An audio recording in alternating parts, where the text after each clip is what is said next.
Good morning, MacLaren. Today is Tuesday, September 1st, 2020. The weather today is partly cloudy with a high of 72 and a low of 49. The sun rose this morning at 6:28 a.m. and it will set this evening at 7:28 p.m. Today we continue learning about highland cultures around the world and find ourselves in the Andes Mountains, shown in this picture, among the Andean highlanders. There are only 5 civilizations in the ancient world considered to be indigenous, meaning that they didn't come from any other civilization. The Andean highlanders, who reside high in the Andes Mountains, were originally one of those 5 civilizations. Andean highlander civilization dates back to 3200 BCE. That's over 5,000 years ago. And they have lived at elevations up to 9,800 feet even until this day. This means that they have had to adapt to their environment. Andean highlanders had to grow a variety of crops that fare well at high altitude.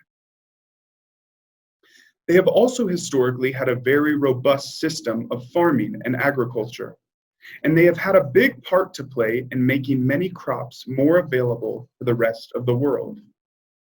This includes many of the foods you might have in your home today: potatoes,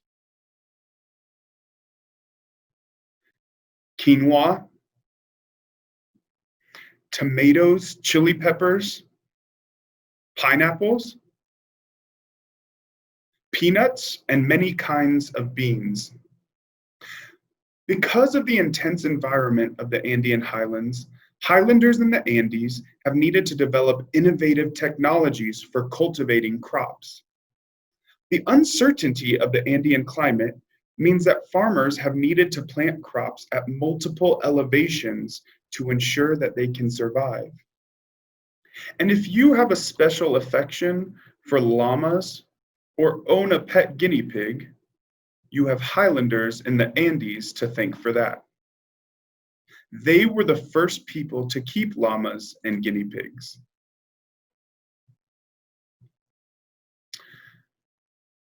Now, the Inca people were one civilization who inhabited the Andean highlands in the country of Peru. I'm not going to tell you too much about the Inca today because you will learn about them in 1st grade and 5th grade. Still, it is worth mentioning that the Inca are responsible for designing incredible architecture in the Andes, such as Machu Picchu, pictured here. One modern civilization who lives in the Andes Mountains are the Quechua people. Quechua refers to any people in South America who speak the Quechua language. There are a variety of cultures who are considered Quechua. That being said, there's a lot of overlap between the various ethnic groups. Handicrafts are a big part of most Quechua cultures. They weave beautiful handmade fabrics as seen in these pictures. These fabrics are made from cotton or wool from llamas and alpaca.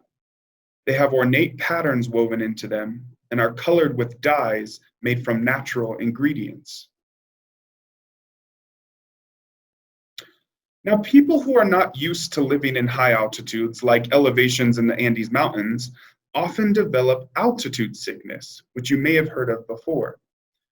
Altitude sickness can include headaches, nausea, dizziness, and dehydration, among other things. And it turns out that altitude sickness is actually a symptom of a condition known as hypoxia. Hypoxia is a fancy word that means the tissue in your body isn't receiving enough oxygen. So how do the Andean people survive at such high altitudes and not experience the symptoms of hypoxia? Well, the blood that Andean highlanders have in their body is actually different than those living in lower elevations. They have more hemoglobin in their red blood cells. Now, hemoglobin is the stuff that carries oxygen to the organs and tissues in your body. If you have more hemoglobin, you have more oxygen going to your body. You have greater oxygen saturation. Now, you might think that this makes Andean highlanders superhuman, and you might be right.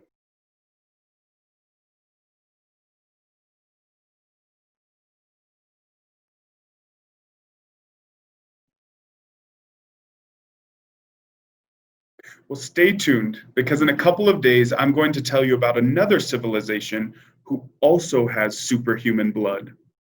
But you'll have to wait until the last assembly of the week to find out. If it is your birthday today, September 1st, happy birthday. I hope you have a day filled with kindness, friendliness, and peace. Remember, we're all in this together. See you next time.